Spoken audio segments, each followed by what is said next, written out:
खबर पहली बहस में आपका स्वागत है।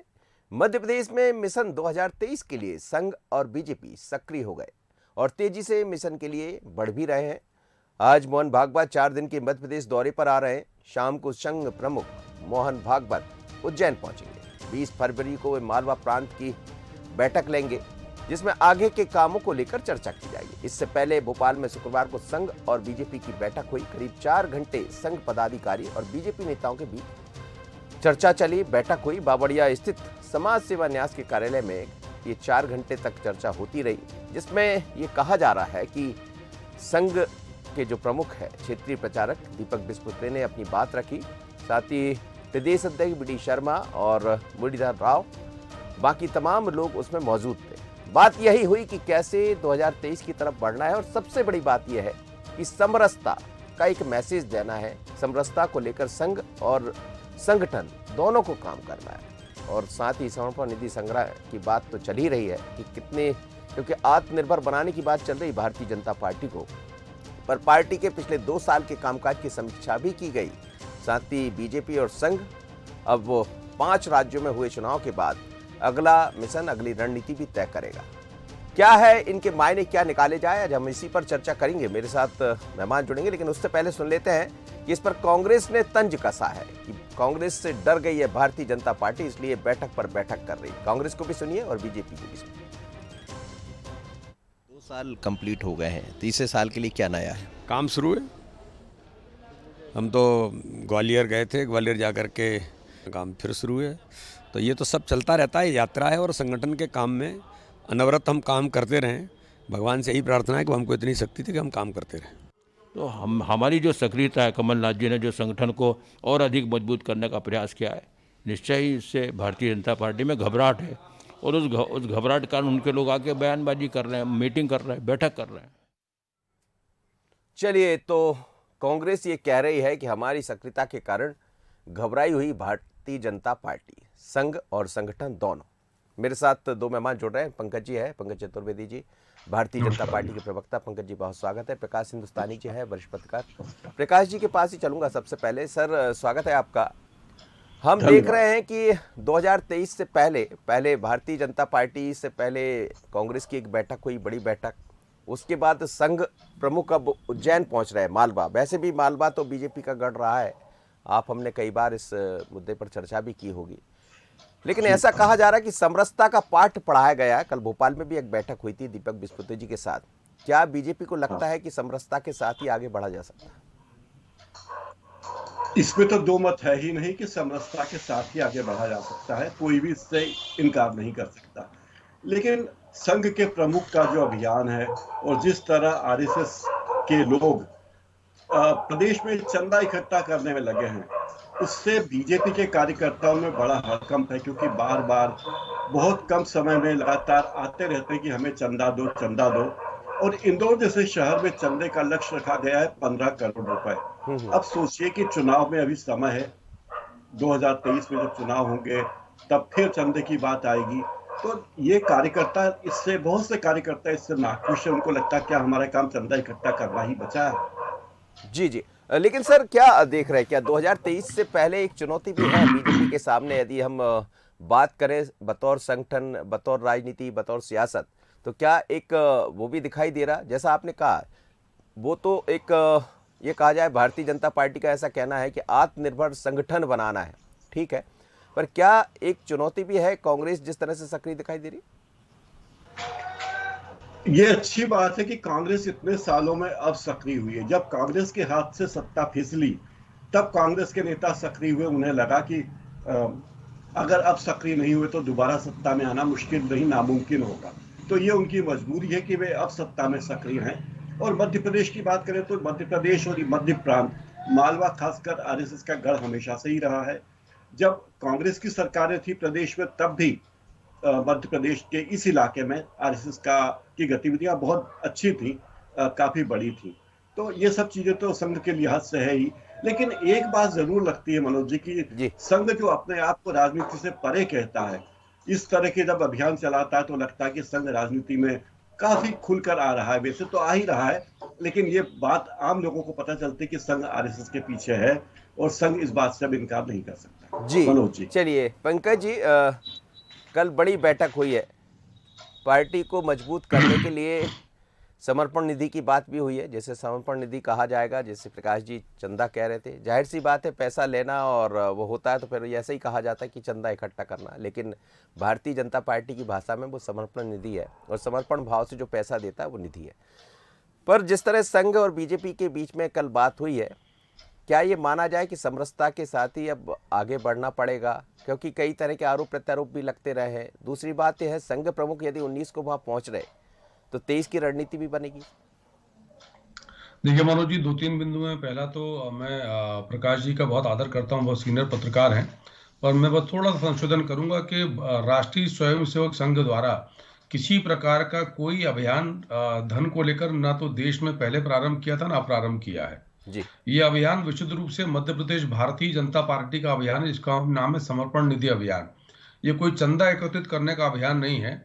मध्य प्रदेश में भारतीय जनता पार्टी के पितृपुरुष हैं श्रद्धेय कुशवाहा ठाकरे जी, जिनका जन्म जयंती वर्ष है 100वां वर्ष, और वो अद्भुत संगठन शिल्पी थे। और हम सब जानते हैं, इतिहास इस बात का प्रमाण है कि किस प्रकार जटिल परिस्थितियों में कुशवाहा ठाकरे जी ने सरलता से संगठन संचालन की एक अद्भुत शिल्पी जो था एक प्रक्रिया निर्धारित करी, और बाद में कुशवाहा ठाकरे जी हमारे भारतीय जनता पार्टी के राष्ट्रीय अध्यक्ष जो बने। तो उनके प्रति श्रद्धा भाव व्यक्त करते हुए भारतीय जनता पार्टी ने पहले डिजिटल फिजिकल यानी बूथ का संगठन के नाम से एक ऐप बनाई, उस पर काम किया, और अब श्रद्धेय दीनदयाल जी की पुण्यतिथि 11 तारीख से मध्य प्रदेश में समर्पण निधि अभियान प्रारंभ किया है जी। और इस बार मध्य प्रदेश का जो लक्ष्य है 150 करोड़ रुपए का लक्ष्य रखा है। और ऐसा इसलिए कि भारतीय जनता पार्टी के देव दुर्लभ कार्यकर्ताओं के होते मध्य प्रदेश की भारतीय जनता पार्टी के लिए कोई भी लक्ष्य असाध्य नहीं है। अभी हमने आदरणीय अध्यक्ष वी डी शर्मा जी के नेतृत्व में एक ऐतिहासिक कार्य किया है कि मध्य प्रदेश के 65,000 बूथों को डिजिटल और फिजिकल किया। 65 लाख हर बूथ पर 100 लोगों की कमेटी, 65 लाख बूथ के कार्यकर्ताओं का digital physical record Bharatiya Janata party Madhya Pradesh के पास है जी। 20,000 से अधिक मध्य प्रदेश भारतीय जनता पार्टी के कार्यकर्ताओं ने दिन रात श्रम किया। 65 लाख या 65,000 सर 65,000 बूथ पर, हर बूथ पर 100 की कमेटी, तो 65,000 बूथ पर 65 लाख कार्यकर्ताओं का समूह है सर, ऐसे 65 लाख है वो। ये मेरा आशय है। और जहां तक कल की बैठक का मनोज जी जिक्र है, तो मैं बहुत स्पष्ट करूं कि संघ 1925 से प्रारंभ हुआ, लगभग 100 वर्ष पूर्ण होने वाले हैं 2025 संघ का शताब्दी वर्ष स्थापना का।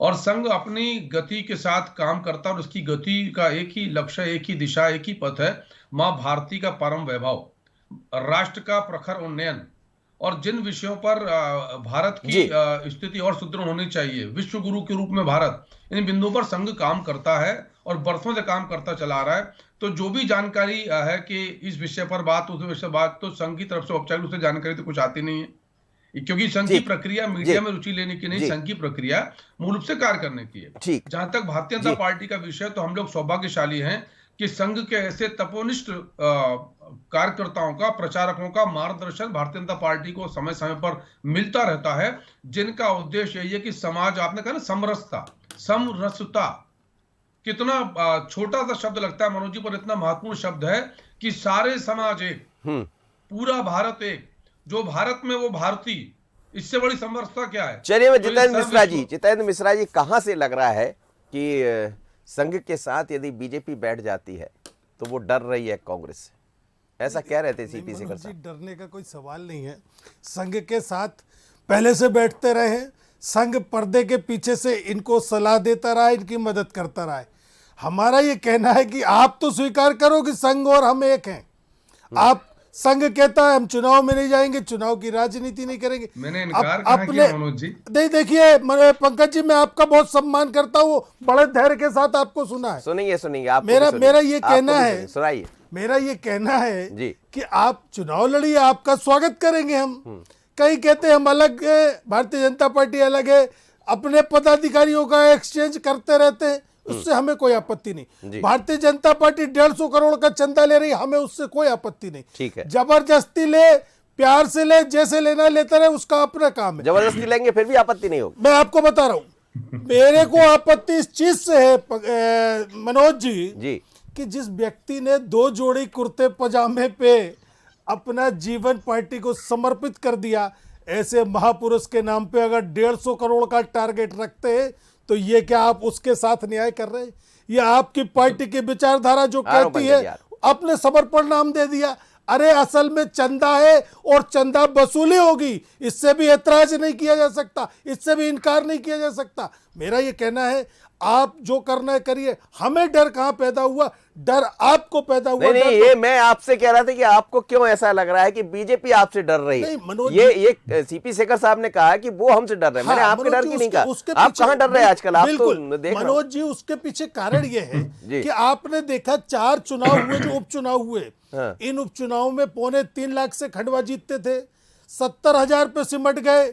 रैगांव की क्या पोजीशन हुई आपने देखा, रैगांव में सत्ता में होते हुए भारतीय जनता पार्टी पराजित हुई। और 2 शेष विधानसभा, चाहे जोबट की बात की जाए चाहे पृथ्वीपुर की बात की जाए, यहां भारतीय जनता पार्टी को प्रत्याशी नहीं मिला था। ये हमारे के लिए डर का इनके कारण है, इसीलिए सारे अभियान चल रहे हैं, इसीलिए 150 करोड़ की बात हो रही है। मेरा ये कहना है, अभी मनोज जी मैं समाप्त कर रहा हूं कि आप ये देखिए, जन जागरण के माध्यम से हर ब्लॉक में हमने जन जागरण का प्रयास किया और घर घर चलो जो अभियान हमारा है, जो 65,000 बूथों पे एक साथ चल रहा है, वो भारतीय जनता पार्टी के डर का कारण है। ठीक है, मैं समझूंगा। पंकज जी से एक प्रतिक्रिया ले लेता हूं। पंकज जी बोलिए, जल्दी से बोलिए पंकज, फिर मैं आपके पास आ रहा हूं। मनोज जी, तो मुझे आपकी स्क्रीन नहीं विजिबल हो रही है, तो यदि वो एक टेक्निकल टीम को बोले हैं, पीसीआर को।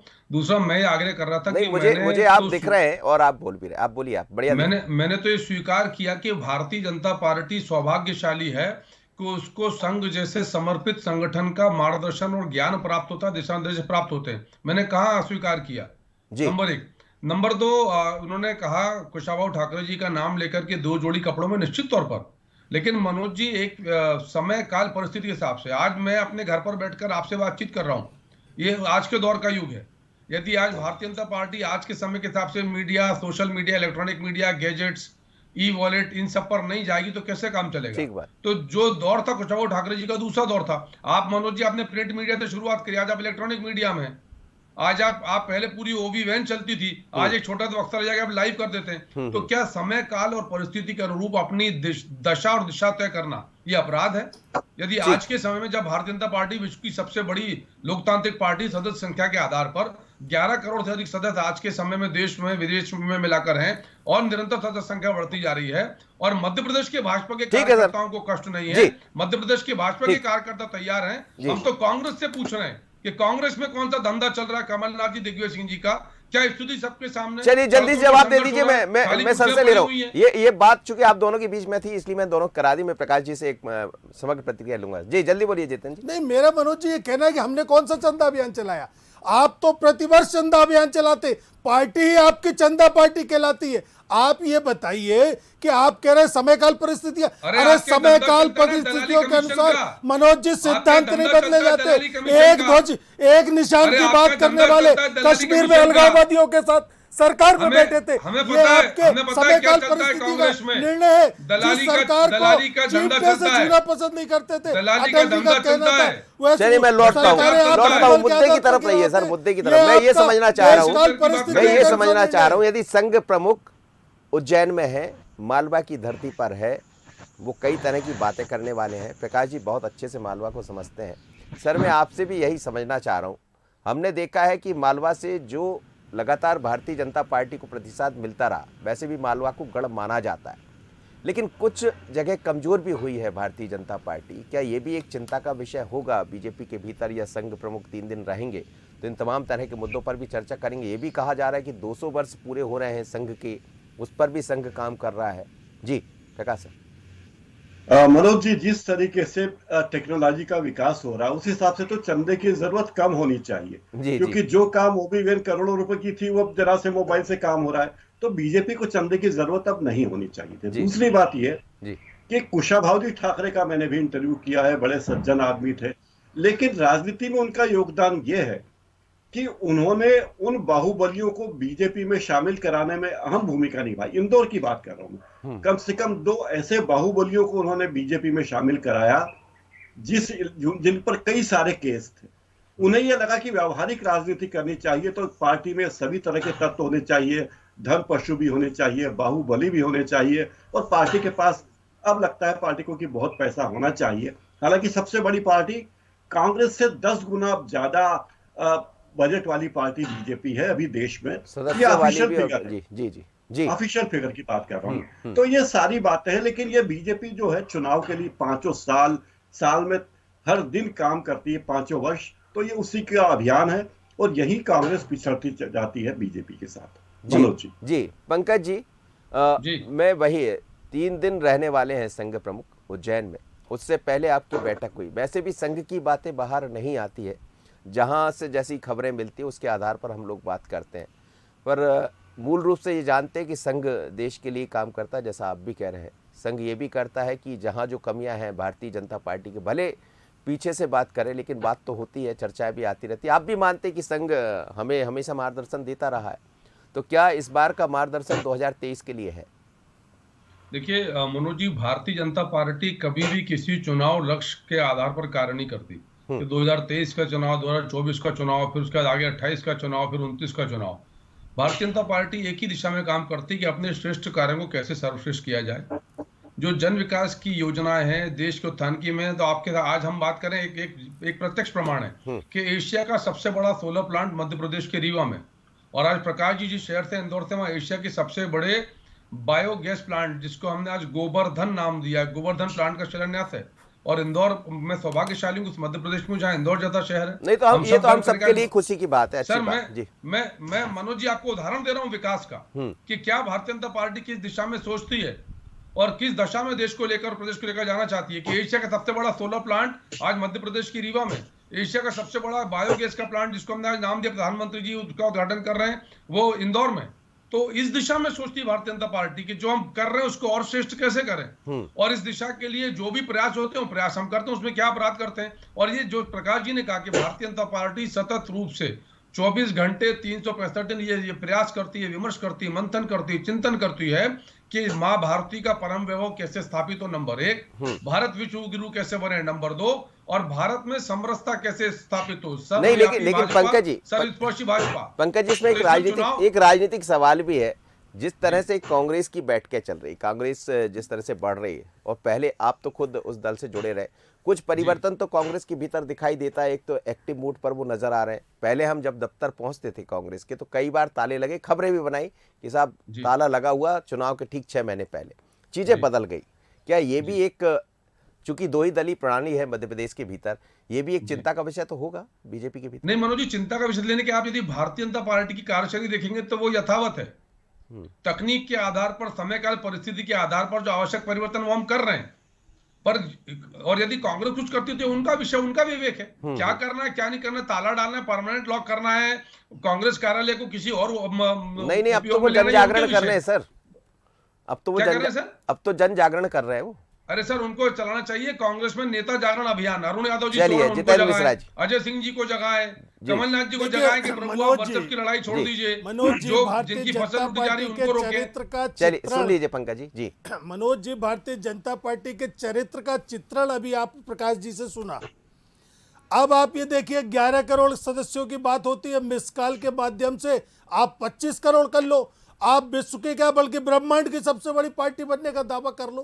हकीकत ये है, हकीकत मनोज जी ये है कि आज भारतीय जनता पार्टी को लोकेशन डाल करके लॉगिन करने की बात की जा रही है। इसका मतलब यह है कि कार्यकर्ता कहीं ना कहीं, नहीं, ये तो अब आपके यहाँ भी शुरू हो गया, ट्रेनिंग दी गई इस बात की ट्रेनिंग दी जा रही, लोकेशन मांगी गई। आपका जो डिजिटल नया, जी कहिए मनोज जी, मेरा ये कहना है, कुशाभाऊ ठाकरे जैसे विराट व्यक्तित्व के व्यक्ति को 150 करोड़ रुपए उनकी कीमत लगा दी भारतीय जनता पार्टी ने। हजारों करोड़ भी उनके सामने कुर्बान होना चाहिए था, लेकिन उनके वजन का 150 करोड़ रुपए में तोल दिया भारतीय जनता पार्टी। हमें कोई आपत्ति नहीं, हमारा सिर्फ आपत्ति का केंद्र बिंदु जो है जितेंद्र जी, एक बात तो मैं नहीं कह रहा आप मानिए, लेकिन एक इस पर तो विचार शायद कांग्रेस भी कर रही होगी कि समय के साथ जो नहीं चलता है वो समय से पीछे छूट जाता। बीजेपी ने 2014 में इसी डिजिटल को पकड़ा जिस डिजिटल पर आप जा रहे हैं। मैं मानता हूं टेक्नोलॉजी की बात, लेकिन सिद्धांत देशकाल परिस्थितियों के अनुसार नहीं बदलते, पार्टी की विचारधारा नहीं बदलती। मैंने अभी बताया कि जिस तरीके से एक ध्वज एक विधान की बात होती थी, 2 ध्वज के नीचे आप सरकार बना रहे थे, ये क्या देशकाल परिस्थिति का निर्णय था? एक चीज, माँ भारती के वैभव की बात की जा रही है, माँ भारती का वैभव क्या कंधार ले दिग्विजय सिंह कह जाके रहे हैं कि कांग्रेस आई तो आतंकवादियों 370 को लाएंगे। छोड़ने से बढ़ गया? मनोज जी, माँ भारती का 370 वैभव भारतीय जनता पार्टी ने चिन्ना की हटाई। मजार पे दिग्विजय सिंह कह रहे हैं घुटने कांग्रेस के आई तो बल बैठने 370 से बढ़ लाएंगे। गया? ये क्या या क्या माँ बात कर रहे भारती हैं? का वैभव उनकी जो 370 किसने हटाई संपत्ति कश्मीर से? है उसको लगातार किसने बेचने हटाई से 370 बढ़ वो कह रहे हैं कश्मीर से? 370 जी, किसने हटाई? मेरी समझ में ये नहीं किसने हटाई? आया। दिग्विजय आप सिंह ये तो कह रहे हैं वापस बताइए, लाएंगे जन 370। विकास की योजनाएं अरे ऐसी सुन कैसी तो लो जन प्रभु, विकास की योजनाएं दिग्विजय सिंह जी मध्य से प्रदेश पूछिए और देश में कि चल रही है 370 हटाने कि का उनको दर्द पेट्रोल क्यों है, और उन्होंने गरीब कहा कि आदमी कांग्रेस गिरा आई नहीं 370 लाएंगे सकता, फिर दाल से। गरीब ये आदमी क्या खा बात नहीं कर रही है? सकता, राशन महंगा जी, हो उत्तर तो गया, दे प्रकाश दीजिए। रसोई प्रकाश गैस सर, के दाम बढ़ गए। अंतिम ये प्रतिक्रिया जन प्रकाश विकास सर की की। योजनाएं सर हैं। सर परेशान मत हो, ठीक उत्तर सर तो दे दो। सर दोनों मेहमान प्रकाश सर सर मैं और मनोज मैं जी एक एक मनोज जी सर मैं मुझे आप बहुत अच्छा लगा, जी। बहुत ही अच्छा लगा जब जितेंद्र जी ने कुशवाहा ठाकरे की बड़ी प्रशंसा की जी और उन्हें माननीय कहा। तो अच्छा लगा कि राजनीति में इतना सौहार्द होना चाहिए कि दूसरी पार्टी के नेता को भी पूरा सम्मान दिया जाए। तो यहाँ जाकर बहुत अच्छा लगा। बाकी राजनीति में जिस तरह आप तो जानते हैं कि इंदौर आर्थिक राजधानी, और जब भी इस तरह के चंदे या समर्पण निधि या अर्पण निधि की बात होती है तो सबसे ज्यादा दबाव इंदौर के व्यापारियों पर पड़ता ये है। बात ठीक और है। यही कारण है कि इंदौर के व्यापारी बहुत इससे प्रसन्न नहीं है। मनोज जी जी नहीं, लेकिन सर मैं समझना ये भी चाह रहा था कि समय के साथ क्या बीजेपी बदल गई, अब कांग्रेस भी बदलने का प्रयास कर रही है, तो समय कहता है समय के साथ जो नहीं चलेगा वो पीछे छूट जाए। क्या बीजेपी इस लाइन को पकड़ने में कामयाब रही? 100% भाजपा इस लाइन को पकड़ने में कामयाब रही। बदलते वक्त के साथ भारतीय जनता पार्टी ने अपने आप को बदला और उस तरह से प्रयास की कि किस तरह सत्ता को प्राप्त किया जाए और अपना प्रभाव बढ़ाया जाए। यहां कांग्रेस अपने अपने क्षेत्रों पे ही उलझी हुई है। सारे क्षेत्र अपने अपने अधिकारों के लिए लड़ रहे हैं। आश्चर्य की बात देखिए कि मध्य प्रदेश के तत्कालीन मुख्यमंत्री ने राहुल गांधी की बात नहीं मानी, और जिन्हें प्रदेश कांग्रेस अध्यक्ष बनाना था उन्हें नहीं बनाया। नतीजे में सरकार गिर गई। तो इसका मतलब है कि अनुशासन जरूरी है, और जो मार्गदर्शक सिद्धांत, जिस तरह संघ बीजेपी का मार्गदर्शक है, वैसे जी, ही जी। गांधी परिवार कांग्रेस के लिए मार्गदर्शक सिद्धांत की तरह काम करता है। व्यवहार में तो यही बात है मनोज जी। चलिए सर, बहुत बहुत धन्यवाद आप सभी बहनों का मेरे साथ जुड़े, पंकज जी, जितेंद्र जी और प्रकाश जी। लेकिन मध्य प्रदेश में संघ और बीजेपी के बीच बैठक हुई है। बैठक में यह तय किया गया है कि समरसता का अभियान चलाया जाएगा। समरसता का मतलब यही होता है कि सबको साथ लेकर चलना, सबका साथ सबका विकास की बात बीजेपी करती रही, लेकिन कई बार सवाल भी खड़े होते हैं। पर अच्छी बात यह है कि जब दोनों दल सक्रिय हो जाए, दोनों दलों के भीतर सक्रियता दिखे 2023 से पहले, तो वो ये ज़रूर कहती है कि इस बार सब कुछ बदला बदला सा है, वो चाहे बीजेपी हो या कांग्रेस, और चिंता दोनों ही तरफ है। पहली बहस पहली खबर में इतना ही। मुझे दीजिए इजाज़त, बने रहिए बंसल न्यूज़ पर। नमस्कार।